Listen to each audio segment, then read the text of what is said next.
So beyond that, next it goes to the governor.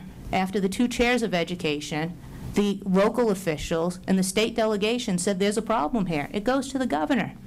And Governor Patrick hand delivers a letter here that says reconsider the vote, reopen the process. There is something wrong here. Now granted, again, he didn't say he did anything illegal, and I'm not going down that road.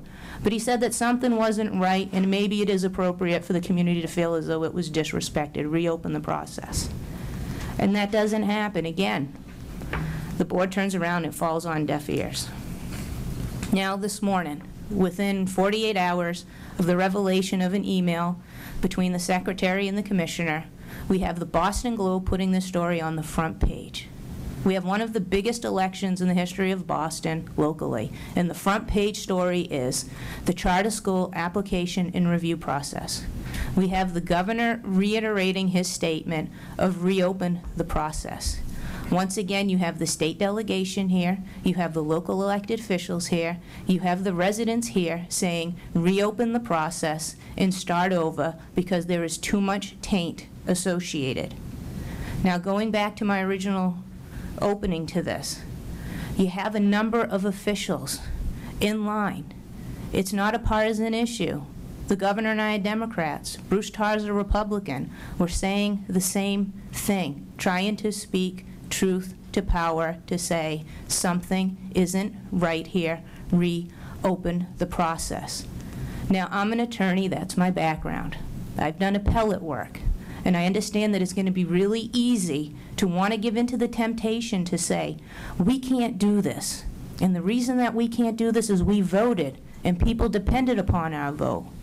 Well, let me just say this, you can, okay? Because one of the things that we all thought when we were at this meeting last was that the charter school office said, go forward with this application. And then we find out at the oversight hearing, that didn't happen.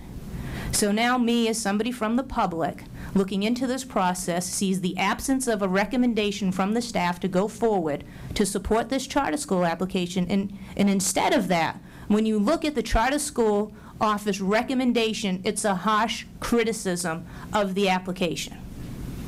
But that was overrode by the commissioner. And the only thing that we see in that vacuum where we thought the recommendation was is a politically motivated email that says, do this because we do not want to fall out of favor with the Boston Globe and the Boston Foundation because we have a charter school agenda to put forth. Now, if this group and the administration and the secretary and the commissioner wants to put that agenda forward, by all means, that's your prerogative. But don't do it at the expense of a weak application.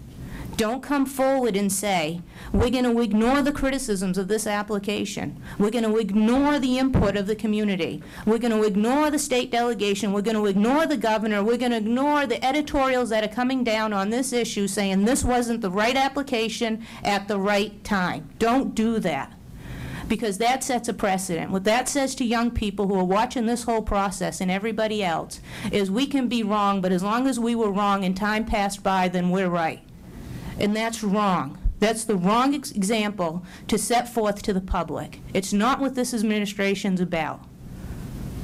I enjoy listening to the governor talk about transparency, talking about what government should be. And I say that when he speaks, he's probably one of the most eloquent and the best speakers when it comes to elevating the discourse to a higher level of where government and where our intentions and our motivation should be. This process did not reflect that.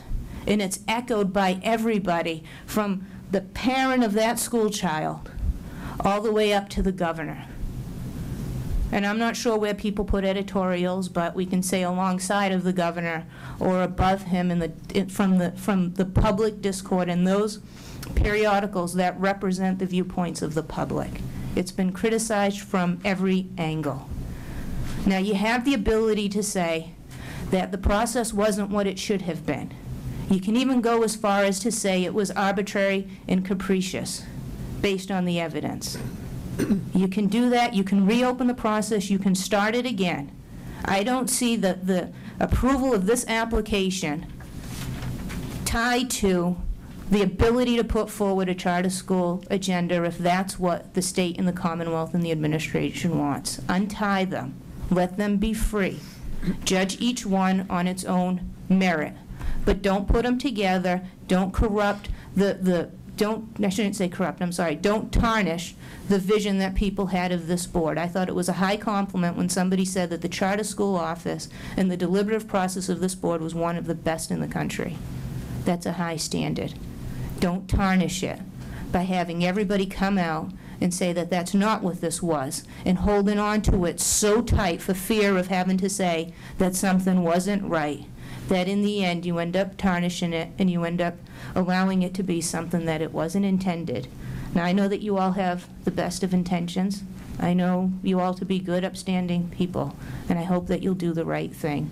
Reopen the process. Let the application process start all over again. Have it done the right way so that when the charter goes forward, if it does go forward, then those applicants can have the dignity of not having the dark cloud over their head. And the children, more importantly, not having the dark cloud over their heads. Thank you.